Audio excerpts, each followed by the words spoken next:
Hello friends, chemistry class 12 lesson 4 chemical kinetics रासायनिक बल गतिकी में आपका हार्दिक स्वागत है। इस भाग में हम रेट ऑफ रिएक्शन और स्टाइकियोमेट्रिक कोएफिशिएंट यानी अभिक्रिया की दर, अभिक्रिया का वेग और किसी भी संतुलित रासायनिक अभिक्रिया के स्टाइकियोमेट्रिक गुणांक के बीच में संबंध को देखेंगे। आपको तो पता ही होगा, आपने 11th में देखा होगा कि कोई भी रिएक्शन होती है उसके स्टाइकियोमेट्रिक गुणांक क्या होते हैं, है ना। यानी अभिकारक के अणु जिस अनुपात में क्रिया करते हैं तो उसके आगे के जो गुणांक होते हैं, जैसे मैंने कोई रिएक्शन लिखी twice H2 plus O2 twice H2O, तो ट्वाइस H2, तो H2 के आगे का जो 2 अंक है वो उसका स्टाइकियोमेट्रिक गुणांक है ना। O2 के आगे का जो 1 अंक है वो उसका स्टाइकियोमेट्रिक गुणांक है, और 2H2O में जो आगे 2 लग रहा है वो उसका स्टाइकियोमेट्रिक गुणांक है ना। तो इसमें क्या संबंध है वो हम आज अच्छे से देखेंगे। तो शुरू करते हैं आज का हम लेसन। कोई भी बैलेंस्ड केमिकल इक्वेशन हो, किसी भी संतुलित रासायनिक अभिक्रिया में जब स्टाइकियोमेट्रिक गुणांक समान होंगे तो हम उनको काट सकते हैं रिएक्टेंट और प्रोडक्ट्स में। इसका मतलब अगर कोई रिएक्शन इस फॉर्म में हो कि A प्लस बी मिलकर के बनाते हैं C plus D, A plus B reactant और C प्लस डी प्रोडक्ट हैं। आप देखिए A के आगे भी गुणांक 1 है, B के आगे भी 1, C के आगे भी 1 और D के आगे भी 1। आपको क्या, अगर यहाँ 2A प्लस 2B और तीर के निशान के बाद अगर 2C प्लस 2D हो तो सबके आगे 2 लग रहा है तो हम उसको काट सकते हैं। यानी कोई रिएक्शन अगर A प्लस बी रिएक्टेंट और C प्लस डी प्रोडक्ट के फॉर्म में हो तो अभिक्रिया का वेग हम कैसे लिखेंगे? अभिक्रिया का वेग, रेट ऑफ रिएक्शन कैसे लिखेंगे? Minus delta A upon delta t. यहाँ माइनस क्यों लगाया? क्योंकि ए जो है वो रिएक्टेंट है, ठीक है। डेल्टा क्या है? डेल्टा है चेंज इन कॉन्सेंट्रेशन, और कॉन्सेंट्रेशन ऑफ ए यानी ए की सांद्रता को हम स्क्वायर ब्रैकेट के अंदर बताते हैं। जो स्क्वायर ब्रैकेट होता है वो कॉन्सेंट्रेशन को बताता है। तो स्क्वायर ब्रैकेट के अंदर हमने ए लिखा, वो क्या है? ए का कॉन्सेंट्रेशन। डेल्टा क्या है? Change in concentration. अब चेंज इन कॉन्सेंट्रेशन क्या हो रहा है? पहले ज्यादा था फिर कम हो रहा है, यानी नेगेटिव है, इसलिए आगे हमने लगा दिया माइनस। सांद्रता में कमी हो रही है, और आपको पहले ही बताया था मैंने कि रिएक्टेंट के रेस्पेक्ट में जब हम रेट ऑफ रिएक्शन निकालते हैं तो आगे माइनस आएगा, ठीक है। तो minus delta A upon delta t equal to minus delta B upon delta t, क्योंकि बी भी रिएक्टेंट है, equal to plus delta C upon delta t equal to plus delta D upon delta t. एक बात ध्यान रखना, बीच में सारे equal to लग रहे हैं, आप विशेष ध्यान रखें, ठीक है। सारे इक्वल टू लग रहे हैं, और रिएक्टेंट के आगे माइनस लगेगा और प्रोडक्ट के आगे प्लस लगेगा। क्यों लगेगा ये हम इससे पहले वाले वीडियो में हम डिस्कस ऑलरेडी कर चुके हैं, ठीक है। तो आपको ये पता लग गया कि अगर स्टाइकियोमेट्रिक गुणांक कोएफिशिएंट सबके समान हो तो हम रेट ऑफ रिएक्शन कैसे देते हैं। अब हम ऐसी रिएक्शन लेते हैं, बैलेंस्ड इक्वेशन केमिकल रिएक्शन, जिसमें स्टाइकियोमेट्रिक गुणांक समान नहीं हो, अलग अलग हो। तो ऐसी अभिक्रिया के लिए रेट ऑफ रिएक्शन हम कैसे लिखेंगे वो हम इसमें देखेंगे। तो देखते हैं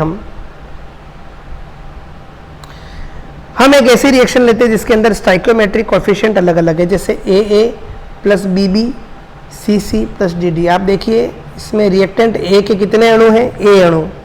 B के कितने हैं? B स्मॉल b, C के स्मॉल c और D के स्मॉल d। तो ये इसके स्टाइकियोमेट्रिक गुणांक कहलाते हैं। यहाँ पर जो स्मॉल है, small b, small c, small d है, वो इसके स्टाइकियोमेट्रिक कोएफिशिएंट या स्टाइकियोमेट्रिक गुणांक कहलाते हैं, ठीक है। अगर हमको ये स्टाइकियोमेट्रिक गुणांक अलग अलग दे रखे हैं तो इनके संदर्भ में हम अभिक्रिया का वेग या रेट ऑफ रिएक्शन कैसे लिखेंगे? Rate of reaction equal to, कई बार इस रेट ऑफ रिएक्शन को हम स्मॉल r से भी डिनोट करते हैं, ये भी ध्यान रखिएगा आप, ठीक है।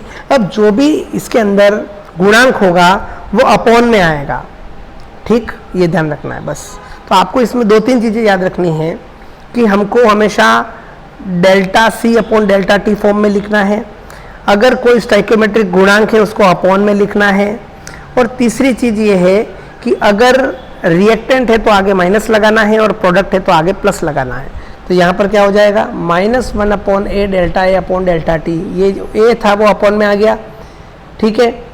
A का कॉन्सेंट्रेशन ये है A, और delta A upon delta t हो गया change in concentration of A with respect to time t in interval time t, delta t, ठीक है।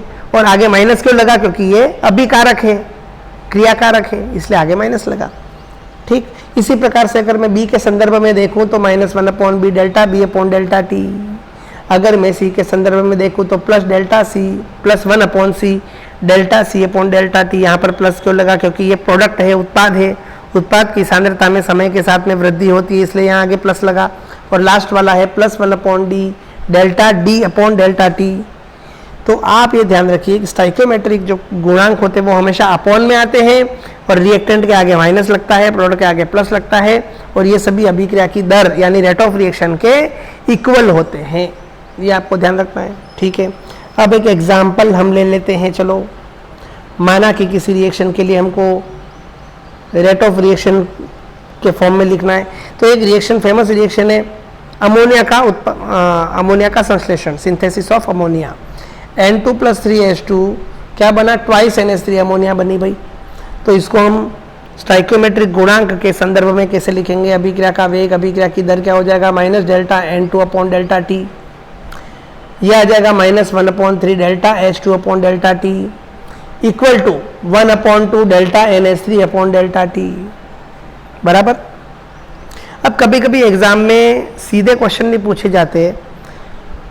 यहाँ पर delta N2 upon delta T क्या है? नाइट्रोजन N2 के लुप्त होने की दर है, rate of disappearance of N2 nitrogen, ठीक है। तो नाइट्रोजन के लुप्त होने की दर है, ठीक। अच्छा, यहाँ पर क्या है? ये delta H2 upon delta T क्या है? H2 के लुप्त होने की दर, जो क्रियाकारक है वो कम हो रहा है, तो डिसअपीयरेंस होगा, यहाँ पर वो कम होता जाएगा ना, है ना। तो जिसके आगे माइनस लग रहा है हम उसके लिए क्या लिखेंगे? लुप्त होने की दर। अच्छा, 1/3 अलग है, 1/3 इस लुप्त होने की दर से अलग है, ये इसमें मिक्स नहीं है, ये ध्यान रखना। अगर आपको कोई कहे कि हाइड्रोजन के लुप्त होने की दर क्या है, तो हाइड्रोजन के डिसअपीयरेंस होने की रेट है minus delta H2 upon delta t. 1/3 इसमें नहीं आएगा।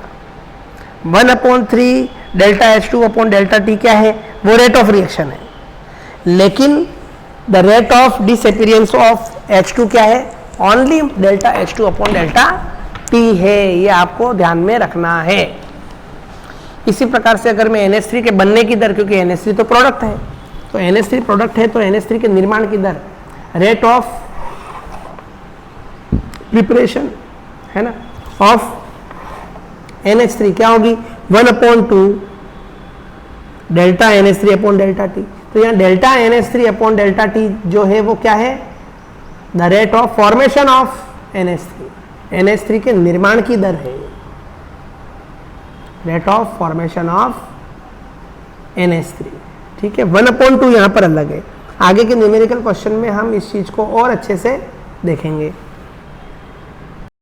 अब देखिए, टॉपिक छोटा सा है लेकिन इससे रिलेटेड क्वेश्चन काफ़ी एग्जाम में आते हैं। हम देखते हैं किस प्रकार के क्वेश्चन आते हैं।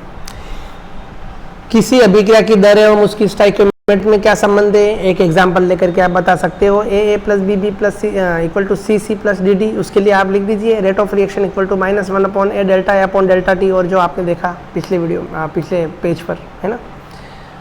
नेक्स्ट क्वेश्चन नंबर 2 है, अभिक्रिया N2 + 3H2 ट्वाइस NH3 के लिए अभिक्रिया की दर का समीकरण लिखिए। अभी लिखा अपन ने, सेम अभिक्रिया की दर क्या होगी? Minus delta N2 upon delta t, -1/3 equal to -1/3 delta H2 upon delta t equal to +1/2 delta NH3 upon delta T.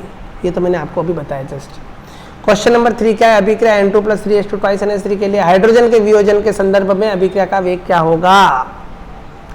आपको एक रिएक्शन दे रखी है अमोनिया की निर्माण की दर, हेबर प्रक्रम, N2 + 3H2 ट्वाइस NH3। तो आपको लिखनी है rate of reaction with respect to disappearance of H2, है ना, हाइड्रोजन के वियोजन के संदर्भ में, ठीक। डिसोसिएशन ऑफ हाइड्रोजन, उसके रेस्पेक्ट में आपको लिखना है। तो सीधे हमको पता है अभिक्रिया का वेग R बराबर क्या होता है? -1, केवल हाइड्रोजन वाला पोर्शन लिखना है, दूसरा नहीं लिखना है हमको। विद रेस्पेक्ट टू हाइड्रोजन पूछा है तो हम लिखेंगे केवल -1/3 delta H2 upon delta T. बस कितना इजी आंसर है, देखिए आप, बहुत आसान है। आगे चलते हैं क्वेश्चन नंबर 4। 2A P एक रिएक्शन दे रखी है, इस अभिक्रिया में A की सांद्रता 0.5 m से घटकर 10 मिनट में 0.4 m रह जाती है। समय अंतराल में अभिक्रिया के वेग की गणना कीजिए। देखो औसत वेग और हमको अगर रिएक्शन दे रखी हो, स्टाइकियोमेट्रिक कोएफिशिएंट भी दे रखे हो, तो हम उस कंडीशन में रेट ऑफ रिएक्शन कैसे निकालेंगे। अभी हमने पढ़ा कि इस 2A equal to P product है यहाँ पर। इसके लिए जब हम रेट ऑफ रिएक्शन लिखते हैं कोएफिशिएंट गुणांक के संदर्भ में, स्टाइकियोमेट्रिक गुणांक के संदर्भ में, है ना, तो अब रेट ऑफ रिएक्शन क्या होगा, -1/2 delta A upon delta T, है ना, -1/2। अब डेल्टा A क्या है यहाँ पर, change in concentration of A। अब हमको यहाँ लिख रखा है A की सांद्रता चेंज इन कॉन्सेंट्रेशन 0.5 m से घटकर 0.4 m रह जाती है ना। तो डेल्टा A के अंदर क्या लिख देंगे, बाद वाली सांद्रता 0.4 माइनस 0.5 माइनस में आएगा और आगे माइनस माइनस प्लस हो जाएगा। मैंने आपको पहले बताया पिछले वीडियो में कि चेंज इन कॉन्सेंट्रेशन नेगेटिव हो सकता है, लेकिन रेट ऑफ रिएक्शन कभी भी नेगेटिव नहीं हो सकती, हमेशा याद रखना, ठीक। अपॉन 10 मिनट्स, कितने समय अंतराल कितना है, 10 मिनट, तो ये अपॉन 10, तो क्या हो गया -1/2, 0.4 माइनस 0.5 अपॉन 10। अच्छा, यहाँ पर यूनिट क्या आएगी, कॉन्सेंट्रेशन है मोलरिटी में तो मोल पर लीटर, और टाइम है 10 मिनट पर मिनट, तो हो जाएगा मोल पर लीटर पर मिनट इक्वल टू 0.005 मोल पर लीटर पर मिनट, ठीक। Question number 5, x2 + 2y2 2xy2 अभिक्रिया के लिए xy2 बनने के संदर्भ में अभिक्रिया का वेग क्या होगा। xy2 बनने के संदर्भ में तो हमको xy2 के लिए लिखना है, यानी प्रोडक्ट के लिए लिखना है। प्रोडक्ट के लिए क्या आएगा, प्लस आएगा, कोएफिशिएंट नीचे आ जाएगा, क्या है 1/2 + 1/2 delta xy2 upon delta t। तो अगर हमको विद रेस्पेक्ट टू जो पूछा है उसके लिए पूछा तो पर्टिकुलर उसी का गुणांक के रूप में हमको रेट ऑफ रिएक्शन लिखनी है ना। और हमको अगर पूरी ही इक्वेशन पूछी है तो पूरी लिख डालनी है, कोई दिक्कत नहीं है, लेकिन हमको यहाँ पर्टिकुलर पूछा है कि xy2 बनने के संदर्भ में लिखिए, तो ये होगी। अगला क्वेश्चन है a + b = 2c में a के लुप्त होने की दर, the rate of disappearance of a दे रखी हमको 10⁻² मोल प्रति लीटर प्रति सेकंड, ए के लुप्त होने की दर, ध्यान रखना। तो सी के बनने की दर क्या होगी, आरबीएससी 2010 में आ चुका है। सबसे पहले रेट ऑफ रिएक्शन का हम इक्वेशन लिख देते हैं। ये जो a + b = 2c, इसके लिए हम इक्वेशन लिख देते हैं यहाँ पर कोएफिशिएंट गुणांक के संदर्भ में। तो क्या होगा, रेट ऑफ रिएक्शन हो जाएगी -delta A upon delta t, क्योंकि आगे 1 ही है, equal to -delta B upon delta t, आगे 1 ही है, लेकिन C के आगे 2 लगा है तो +1/2 delta C upon delta T.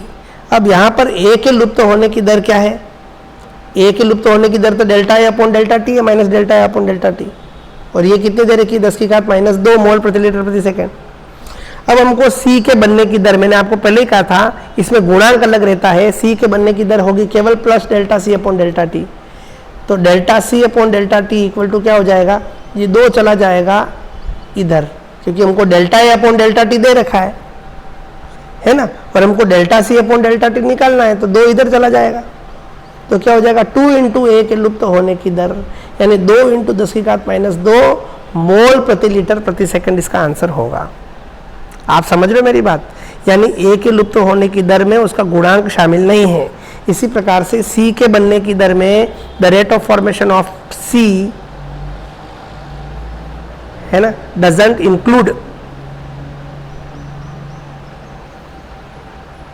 Coefficient, stoichiometric coefficient, stoichiometric गुणांक जो है वो C के बनने की दर में शामिल नहीं होगा, ठीक। अब हमको delta C upon delta t निकालना है, तो ये 2 कहाँ चला जाएगा, ये इधर चला जाएगा, क्योंकि हम जानते हैं ये दोनों इक्वल है, ठीक है ना। भाई यहाँ पर क्या है, यहाँ पर -delta A upon delta t equal to +1/2 delta C upon delta t है। हमको निकलना delta C upon delta t, 2 कहाँ चला जाएगा, यहाँ से हट के यहाँ चला जाएगा। -Delta A upon delta T हमको पहले से दे रखा है 10⁻² मोल प्रति लीटर प्रति सेकंड, तो 2 का गुणित होगा और क्या होगा, ठीक है। तो मुझे लगता है ये क्वेश्चन आपको आसानी से समझ में आ गया होगा। अब आज का हम लास्ट क्वेश्चन करते हैं। बहुत ही अच्छा और शानदार क्वेश्चन है, ध्यान से देखिएगा। 318 केल्विन 318 केल्विन पर N2O5 डाई नाइट्रोजन पेंटाऑक्साइड की अपघटन अभिक्रिया, अपघटन का मतलब होता है टूटना, है ना, टूटना, छोटे अणुओं में टूटना, बड़े अणुओं का छोटे अणुओं में टूटना, उसका विघटन होना, है ना, वियोजित होना उसका। तो 318 केल्विन पर N2O5 की अपघटन अभिक्रिया का अध्ययन CCl4 है कार्बन टेट्राक्लोराइड, और ये अध्रुवी विलायक है, नॉन पोलर सॉल्वेंट होता है। ये विलयन में N2O5 की सांद्रता के मापन द्वारा किया गया। विभिन्न समय अंतराल पर N2O5 की कॉन्सेंट्रेशन को हमने मापा, फिर हमने रेट ऑफ रिएक्शन निकाली, है ना, अभिक्रिया का अध्ययन किया। प्रारंभ में N2O5 की सांद्रता 2.33 मोलर थी, जो 184 मिनट में घटकर 2.08 m रह गई। तो बताइए इसकी इस रिएक्शन का औसत वेग क्या होगा और इस समय अंतराल में NO2 के उत्पादन की दर क्या होगी, देखना। तो इसके लिए हमको वैसे रिएक्शन दे रखी है, किसमें, क्वेश्चन में रिएक्शन दे रखी है 2N2O5 टूटता है किसमें, 4NO2 और O2 में। लेकिन अगर नहीं भी दे रखी हो तो आप याद रखें कि आपके पास बैलेंस्ड इक्वेशन आपको जरूर लिखनी, नहीं तो क्वेश्चन आप सॉल्व नहीं कर पाओगे। तो आप एक चीज़ का याद रखें, ध्यान रखें हमेशा कि N2O5 को जब भी हम अपघटित करते हैं, चाहे गर्म करके करें या किसी और टेक्निक से करें, गर्म करके ही मान लो, तो N2O5 को जब हम अपघटित करते, तोड़ते हैं, तो NO2 और O2 बनता है। तो N2O5 तीर का निशान NO2 प्लस O2, इसको बैलेंस कर दो। बैलेंस जैसे ही करोगे तो आपके पास ये इक्वेशन आ जाएगी, 2N2O5 equal to 4NO2 plus O2। ठीक, अब इसका औसत वेग कैसे निकालते हैं? औसत वेग निकालने के लिए हमको कोएफिशिएंट गुणांक के संदर्भ में रेट ऑफ रिएक्शन लिखनी पड़ेगी।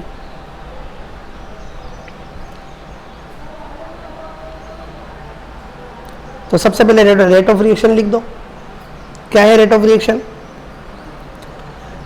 अभिक्रिया की दर हो जाएगी, ये 2 लिख रखा है, ये -1/2 delta N2O5 upon delta t. यहाँ 4 है, प्रोडक्ट है, तो +1/4 delta NO2 upon delta t. ये प्रोडक्ट है O2, तो delta O2 upon delta t. तो सबसे पहले तो ये इक्वेशन लिख देंगे जो हमने अभी पढ़ी। स्टाइकियोमेट्रिक गुणांक के संदर्भ में कैसे लिखते हैं रेट ऑफ रिएक्शन, वो हमने पूरी लिख दी। ठीक, अब हमको क्या दे रखा है कि N2O5 की सांद्रता, देखो आप ऊपर क्या दे रखा है, N2O5 की सांद्रता 2.33 mm थी, वो घट करके 2.08 m रह जाती है। ठीक, तो बाद वाली सांद्रता हमेशा देखो C2 माइनस C1 डिफरेंस लेते हैं हम, बाद वाली सांद्रता पहले लिखते हैं। तो 2.08 माइनस 2.3333 अपॉन मिनट कितने, 184 मिनट अपॉन 1/84, और रिएक्टेंट तो इसलिए आगे क्या लग गया माइनस, और गुणांक यहाँ लग गया 1/2 बराबर। इस सूत्र में हमने वैल्यू रख दी। यूनिट क्या आएगी, ऊपर तो मोलरिटी थी इसलिए मोल पर लीटर, और नीचे क्या था 184 मिनट, तो मिनट। और हम जानते हैं हमेशा रेट ऑफ रिएक्शन की यूनिट क्या होती है, मोल पर लीटर पर टाइम, चाहे टाइम सेकंड में हो या मिनट में हो। तो इसको सॉल्व किया, क्या आया 6.79 × 10⁻⁴ मोल पर लीटर पर मिनट बराबर। आगे चलते हैं। NO2 की उत्पादन की दर क्या होगी, ये होगी, मैंने आपको पहले बताया इसमें गुणांक नहीं जुड़ता है। ठीक, अब देखिए